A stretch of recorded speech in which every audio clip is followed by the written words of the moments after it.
Hi! Hello! నమస్తే! Welcome to our channel. నేను మీ సిరి. అందరూ మన కథలు చూస్తున్నారా బాగా? చూసేయండి మిస్ చేయకుండా. ఇక కథలోకొచ్చేయండి. 'నువ్వే కావాలని' పార్ట్ 24.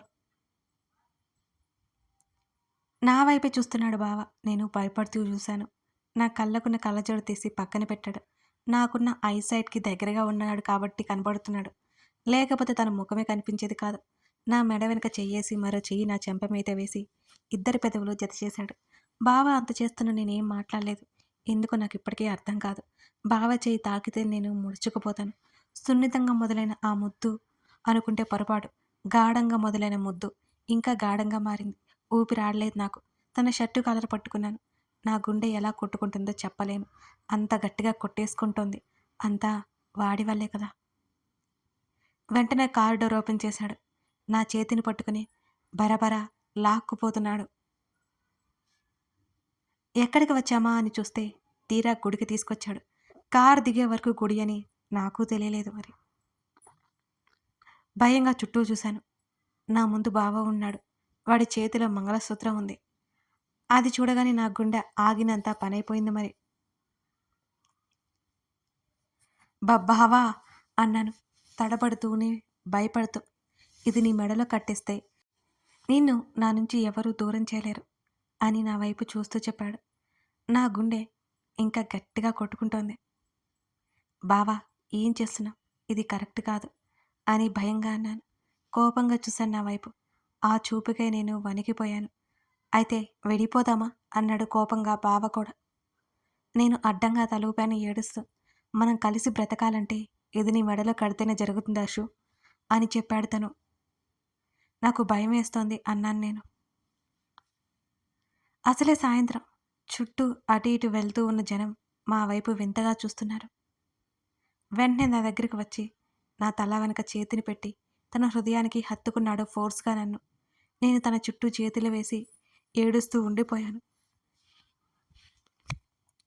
నీకు తెలియదే, మనల్ని కలవనివారు, ఒప్పుకోరా ఆషు అని బావ చెప్పాడు. తన నుంచి దూరం జరిగి భయం చూశాను. కన్నీళ్లతో నిండిన నా కళ్ళకు అతని రూపం కూడా సరిగ్గా కనబడ్డం లేదు. బావా ప్లీజ్ అంటున్న నా మాటల్ని మధ్యలోనే ఆపేస్తూ తాళిని తీసుకొచ్చేశాడు. భయంతో గట్టిగా కళ్ళు మూసుకున్నాను నేను. నిజంగానే కట్టేస్తాడా?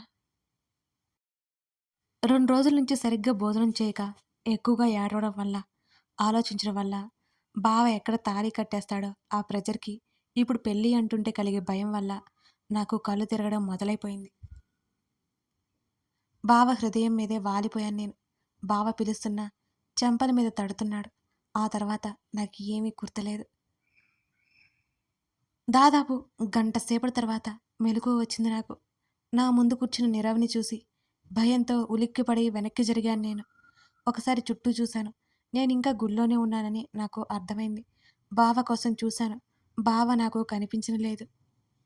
దాహం అన్నాను గొంతు తడారిపోతుంటే. వెంటనే అలాగే తీసుకొస్తానని నీరవ్ పరిగెత్తాడు.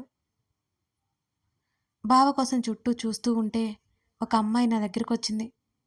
వాళ్ళ నాన్నతో పాటు. ఆ అమ్మాయి వాళ్ళ నాన్న చెప్పింది వినగానే నేను షాక్ అయిపోయాను. నీ ఇష్టం అని వాళ్ళ అమ్మాయిని తీసుకుని వెళ్ళిపోయారు ఆయన. నా మెడలో ఉన్న తాళి చూడగానే కళ్ళు తిరిగినంత పనయింది నాకు. నీరవ్, నీరవ్ నా మెడలో తాళి కట్టాడా అనుకోగానే నాకు వణుకు వచ్చేసింది. ఆ షాక్‌లో నుంచి నోటి వెంట మాట రావడం లేదు. నా కళ్ళలో నుంచి నీళ్ళు ఆగడం లేదసలు. ముఖం చేతుల్లో దాచుకుని ఏడుస్తూ కూర్చున్నాను నేను. కాసేపు తర్వాత నీరవ్ నీళ్ళు తీసుకొచ్చి నాకిచ్చాడు. బంగారు అని నా భుజం మీద చేయి వేసి పిలిచాడు అతను. కళ్ళు ఎత్తి చూశాను. నీళ్ళు అన్నాడు చిరునవ్వుతో. నాకైతే చాలా కోపమొచ్చేసింది. అంతకంటే ఎక్కువ బాధ కూడా నాలో. గట్టిగా నీరవ్ చెంప మీద లాగిపట్టి బలంగా కొట్టాను. ఎంత పని చేశావు అంటూ తల కొట్టుకొని ఏడుస్తూనే ఉన్నాను నేను. నన్నే చూశాడు అలాగే. ఇప్పటికే ఎన్నో రకాలుగా నన్ను చంపేశావు. చివరికి నాకు నేను కాకుండా చేశావు కదా అని అరుస్తూ ఏడుస్తున్నాను. బంగారు ఏడవకు అంటూ నా కళ్ళు తొడవబోయాడు నీరవ్. అతని చేతిని విసిరికొట్టాను. వెంటనే పైకి లేచి నా బావ కోసం చూశాను నేను. ఒకవేళ బావ నా కళ్ళకు కనిపిస్తేనే సమాధానం నేనేం చెప్పాలి? తల బాదుకుని ఏడుస్తూనే ఉన్నాను. ఈ నీరవ్ చేసిన పనికి. నీరవ్ నాకు ఎన్నో విధాలుగా నచ్చచెప్పాలని ప్రయత్నం చేస్తున్నాడు. అతన్ని నెట్టేసి గుడి నుంచి బయటకు పరుగు పెట్టాను నేను. ఆ గుడికి కూడా నాకు తెలియదు. అది చాలా చివరగా ఉంది. ఎటువైపు వెళ్ళాలో కూడా నాకు తెలీదు. అలాగే రోడ్డు మీద పరిగెత్తుతూ ఉన్నాను నేను. నా వెనకాలే నన్ను పిలుస్తూ నీరవ్ నన్ను చేరుకొని నా చేతులు గట్టిగా పట్టేసుకున్నాడు. ఫోర్స్‌గా వెనక్కి తిరిగి నీరవ్ మీద వాలిపోయాను నేను. "వదులు నన్ను. నేను చచ్చిపోతాను వదులు నన్ను. అంతా నీ వల్లే" అని నేను గట్టిగా అరుస్తున్నాను. "వెళ్దాం పద" అన్నాడు నీరవ్ నా 2 చేతులతో పట్టుకొని దగ్గరికి లాక్కుంటూ. "చంపేయ్ నన్ను. ఎందుకిలా చేస్తున్నావు? ఎందుకిలా టార్చర్ చేస్తున్నావు నన్ను?" అని అంటూ కన్నీళ్లతోనే అడిగాను నేను. నీరవ్ ముఖం పక్కకు తిప్పేసుకున్నాడు. గట్టిగా కళ్ళు మూసుకున్నాడు. కోపం వచ్చింది నాకు. ఏమో భయపడిపోయాను నేను. "ఇంకొక్క మాట నీ నోట్లోంచి వస్తే ఏం చేస్తానో కూడా నాకే తెలియదు. పద నాతో" అని కోపంగా అన్నాడు. "లేదు, నేను మా ఇంటికి వెళ్ళిపోతాను" అని ఏడుస్తూనే అడిగాను. "మీ ఇంటికి వెళ్ళి ఏం చేస్తావు? నేను పెళ్లి చేసుకున్నానని అందరితో చెప్తావా? అప్పుడు మీ ఫ్యామిలీ పరిస్థితి ఏంటి? ఆలోచించు. నీ ప్రాణానికి ప్రాణమైన నీ బావ సంగతి ఏంటి? ఆలోచించుకో. చస్తాడు వాడు గుండె ఆగి. నువ్వంటే అంత ఇష్టమంట కదా వాడికి" అని నీరవ్ అంటుంటే ఆశ్చర్యంగా చూశాను నేను అతన్ని. "అంటే? అంటే అంతా తెలిసే నా మెడలో తాళి కట్టావా నువ్వు?" అని వణికే గొంతుతోనే అడిగాను నీరవ్‌ని. అలాగే నా వైపు చూశాడు గర్వంగా. "చెప్పు, సమాధానం చెప్పు" అని అతని షర్ట్ కాలర్ గట్టిగా పట్టుకున్నాను. "అవును, ఏంటిప్పుడు?" అని నీరవ్ నా మీద కోపంగా అరిచాడు. అతని అరుపుకి భయపడి అప్రయత్నంగా ఓ అడుగు వెనక్కి వేశాను. "నా బావ, నా బావ ఎక్కడ?" అని అడిగాను నేను. "నువ్వు కళ్ళు తిరిగి పడిపోయావు కదా! నీకోసం ఏదో తీసుకురావడానికి పోయాడు. నిన్నటి నుంచి తినలేదంట కదా నువ్వు. అందుకే వెళ్ళాడు. అంతేకాకుండా వాడి కారు టైర్ కూడా పంచరైంది. నడిచి వెళ్ళాడు చాలా దూరం. పాపం నీ బావ. వాడు వచ్చేసరికి నీ మెడలో తాళి కట్టాను. వాడు వచ్చేసరికి నిన్ను నా పక్కన నా భార్యగా చూపించాలి. వాడి రియాక్షన్ ఏంటో చూడాలి. నీ ఫ్యామిలీ నాతో నీ పెళ్ళికి ఒప్పుకోలేదు. నా తరపున చిన్న షాక్ ఇది. ఇప్పుడు వెళ్తావా మీ ఇంటికి?" అని గట్టిగా నవ్వాడు నీరవ్. నా కళ్ళలో నీళ్లు ధారగా పోతుంటే ఏమీ చేయలేని నిస్సహాయత. నా మెడలో తాళి చూస్తే బావ పరిస్థితి ఊహించు ఊహించుకుంటుంటేనే భయంగా ఉంది. వణుకుతున్న చేతులతో తాళిని అలాగే పట్టుకున్నాను. "వెళ్దామా బంగారు" అంటున్న నీరవ్‌ని అసహ్యంగా చూశాను. నీరవ్ నుంచి విడిపించుకుని దూరంగా పరిగెత్తాను నేను. "నీకేమైనా అయితే నీ ఫ్యామిలీ అంతా కలిసి చచ్చిపోతారేమో. ఒకసారి ఆలోచించు. మీ నాన్నమ్మ గుండె ఆగిపోతుందేమో" అంటున్న నీరవ్ మాటలకు నేను అక్కడే ఆగిపోయాను. నా కాళ్ళని ఎవరో పట్టి ఆపినట్టుగా. అదే జరిగితే నా ఆలోచనకి నాకు భయంతో వణుకు పుట్టింది.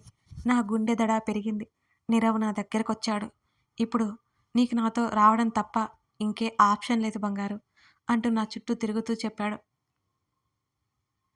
అప్పుడే అప్పుడే చీకట్లు ముసురుకుంటున్నాయి. భయంతో బిక్కచచ్చిపోయి ఉన్నాను నేను. నా ఫ్యామిలీకి ఏదైనా అయితే, మా బావకి పెళ్లి గురించి తెలిస్తే తట్టుకుంటాడా? కన్నీళ్లు మాత్రం ఆగనంటూ వచ్చేస్తున్నాయి నాకు. చేతుల్లో ముఖం దాచుకున్నాను అలాగే. "వెళ్దామా? నీ బావగాడు వచ్చాడంటే" అంటున్న నీరవ్‌ని కోపంగా చూశాను నేను. "ఏంటి బేబీ అలా చూస్తున్నావు? నీ బావని గాడు అనేనానా? నిజమే కదా! నీ బావ గాని వస్తే నువ్వు నా పెళ్ళానివని తెలిసిపోతుంది కదా! ఆ తర్వాత నీ బావ పరిస్థితి ఏమిటో ఒకసారి ఆలోచించు" అంటూ గట్టిగా నవ్వుతున్న నీరవ్‌ని చూసి ఒకవైపు అసహ్యం వేస్తుంటే, మరోవైపు అతనిలో క్రూరత్వానికి నాకు భయమేసింది. నా పరిస్థితి మీద నాకే జాలి వేసింది. కార్ స్టార్ట్ చేశాడు. నా దగ్గరికి తీసుకొచ్చి ఆపాడు. మౌనంగా కారులో ఎక్కి కూర్చున్నాను. అంతకంటే ఇంకేం చేయలేనని నాకు అర్థమైపోయింది. నా బావకి ఈ విషయం తెలియకూడదు అంతే. విజయవాడ నుంచి హైదరాబాద్ వెళ్తోంది కారు. నా కళ్ళల్లో కన్నీరు ఇంకిపోయాయనుకుంటా. అవి రావట్లేదు. గుండె మాత్రం చాలా భారంగా మారిపోయింది. సీట్‌కి తలపెట్టి ఎటో చూస్తున్నాను నేను అలాగే కూర్చొని. బావ కనిపిస్తున్నాడు నా కళ్ళ ముందు. బావ నవ్వుతూ ఉన్న ముఖం కనిపిస్తోంది. బావ నన్ను దగ్గరికి తీసుకోవడం నాకు తెలుస్తూనే ఉంది. వెంటనే కన్నీళ్లు వచ్చేసాయి నాకు. చేతుల్లో ముఖం దాచుకొని గట్టిగా ఏడ్చేశాను. వెంటనే కారు ఆపాడు నీరవ్. అయినా అదేమీ తెలియలేదు నాకు. అశోక అంటున్న నీరవ్ అరుపుకి ఉలిక్కిపడి అతని వైపు చూశాను నేను. ఏడ్చావంటే నిన్ను సరాసరి నా భార్యగా మీ ఇంట్లో పరిచయం చేస్తాను జాగ్రత్త అని కోపంగా బెదిరించాడు. నోటికి చెయ్యడ్డు పెట్టుకుని కన్నీళ్లు పెట్టుకున్నాను నేను. దీని బదులు చంపేయొచ్చు కదా నన్ను అన్నాడు పూడుకుపోయిన గొంతుతో. గట్టిగా కళ్ళు మూసుకుని స్టీరింగ్ మీద కొట్టాడు నీరవ్. వెంటనే కారు దిగి పక్కకు వెళ్ళిపోయాడు అతను ఆవేశంగా. నీరవ్‌కి కోపం వస్తోందని నాకు అర్థమైంది. ఇక నేనేం చేయాలి మరి? నన్ను ఇంత టార్చర్ చేసే బదులు చంపేయొచ్చు కదా! నా మెడలో తాళి కట్టడానికి అతనికి హక్కు ఏముందసలు? ఎవరిచ్చారు? నాకు అప్పుడే కళ్ళు ఎందుకు తిరగాలి? కార్ పంక్చర్ కూడా నీరవే చేసి ఉంటాడు. బావని అటు పంపించి ఇదంతా చేసి ఉంటాడు. ఎందుకు? ఎందుకు నా తలరాత ఇలా ఉంది? చిన్నప్పటి నుంచి సంతోషాలు తప్ప కన్నీళ్లు కూడా తెలియకుండా పెరిగాను. ఎప్పుడైతే ఇతను నా జీవితంలోకొచ్చాడో అప్పటినుంచి కన్నీళ్లు మొదలై నన్ను క్షణక్షణానికి దహించి వేస్తున్నాయి. కాసేపటి తర్వాత నీరవ్ వచ్చి కారులో కూర్చున్నాడు. కారు స్టార్ట్ చేశాడు. కారులో నుంచి బయటకు చూస్తూ ఉన్నాను. శరీరంలో ఓపిక లేకపోవడంతో ఎక్కువగా అలాగే ఉండడం వల్ల ఎప్పుడు నిద్రపోయానో నాకే తెలియదు. అర్ధరాత్రి సమయంలో కారును హార్న్ కొట్టాడు నీరవ్. బావా అంటూ ఉలిక్కిపడి లేచి కూర్చున్నాను నేను సరిగ్గా. బావా అంటూ డ్రైవింగ్ సీట్లో చూశాను. నీరవ్ ఉన్నాడు. నన్నే సూటిగా చూస్తున్నాడు. కారు దిగి నా వైపు డోరు తీశాడు. మౌనంగా కారు దిగాను నేను. అతనితో పాటు ఇంట్లోకి నడిచాను. ఇల్లు ఎలా ఉందేంటి అని గమనించే స్థితిలో కూడా లేను నేను. తన వెనక వెళ్తున్నాను మౌనంగా. ఇదే మన రూమ్ అని అతను అనగానే అతని వంక నేను కోపంగా చూశాను. ఓహ్! మర్చిపోయాను. మనిద్దరం ఒకే రూమ్‌లో ఉండడం నీకిష్టం లేదా? సరే, నువ్వు నా రూమ్‌లో ఉండు. నేను వేరే రూమ్‌లో ఉంటాను అని నవ్వాడు నీరవ్. అతను చూపించిన రూమ్ కాకుండా ఎదురుగా ఉన్న రూమ్‌లోకి వెళ్ళి డోర్ లాక్ చేశాను. డోర్‌కి ఆనుకొని అలాగే ఏడుస్తూ కూర్చున్నా. ఎలాగో అతని ముందు ఏడవలేను కదా! వెంటనే తలుపు కొట్టాడు నీరవ్. నేను తలుపు తీయలేదు. బంగారు, అక్కడే కబోర్డ్‌లో నీకు కావాల్సినవి అన్నీ ఉన్నాయి. అరగంటలో ఫ్రెష్ అయ్యి బయటికి రావాలి అని చెప్పలేదు. డైరెక్ట్‌గా వార్నింగ్ ఇచ్చాడు. నేను పట్టించుకోలేదు. అలాగే తలుపుకి ఆనుకుని శూన్యంలోకి చూస్తూ కూర్చున్నాను. సరిగ్గా అరగంట తర్వాత మళ్ళీ తలుపు బాదాడు. ఉలిక్కిపడి బావ ఆలోచన నుంచి నేను తేరుకున్నాను. బంగారు, తలుపు తెరు అని గట్టిగా అన్నాడు నీరవ్. తీయలేదు నేను. అలాగే ఉండిపోయాను. 2, 3 సార్లు పిలిచాడు నన్ను. అయినా నేను రిప్లై ఇవ్వలేదు అతనికి. ఇప్పుడు గనక నువ్వు తలుపు తీయలేదు అంటే మన మ్యారేజ్ మ్యాటర్ మీ ఇంట్లో పోస్ట్ చేసి నీ బావకి సెండ్ చేస్తాను. వాడు వస్తాడు అని నీరవ్ చెప్తుంటే తలుపు తెరిచి బయటకు వచ్చి నిలబడ్డాను నేను. వాడంటే నీకు చాలా ప్రేమ ఉందే. కానీ ఆ ప్రేమ ఎప్పటికీ మిమ్మల్ని దగ్గర చేయనివ్వదు. కాదు. నేను చేయనివ్వను. గుర్తుపెట్టుకో బంగారు అని అన్నాడు నవ్వుతూ నీరవ్. ముఖం తిప్పుకున్నాను నేను. నీ బావ కంటే నాకేమీ తక్కువ అని అన్నాడు నీరవ్. అతని గొంతు చాలా తేడాగా ఉంది. మనసు అన్నాను నేను అతని వైపు సూటిగా చూస్తూ. ఇంకేం మాట్లాడలేదు అతను. అతని ముఖంలో నవ్వు మాయమైంది.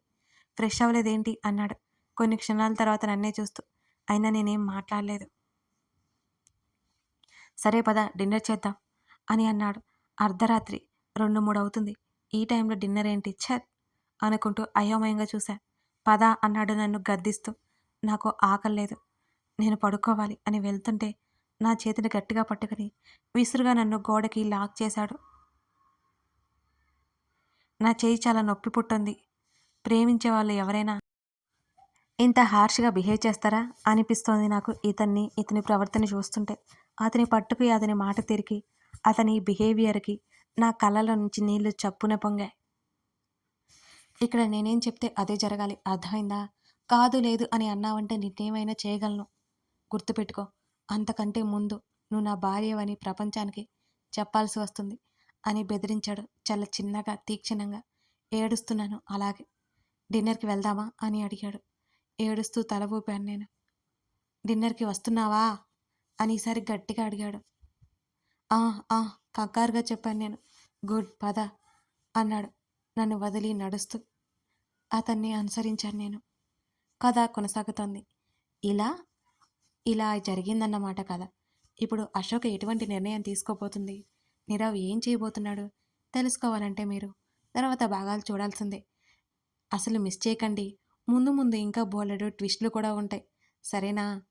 మరీ మరీ చెప్తున్నాను. అస్సలు మిస్ చేయకండి. మీరు థ్రిల్ మిస్ అయిపోతారు. Thank you.